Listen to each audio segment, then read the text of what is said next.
శాపగ్రస్తుడని రాయబడింది. నిజంగా ఆయన శాపగ్రస్తుడు కాదు.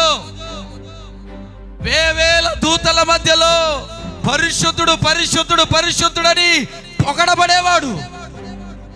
4 జీవులు 24 పెద్దలు కోట్ల కొలది దేవదూతల సైన్య సమూహం మధ్యలో పరిశుద్ధుడైన వాడు దీవారాత్రములు పొగడబడేవాడు. ఆయన శాపగ్రస్తుడు కాదు.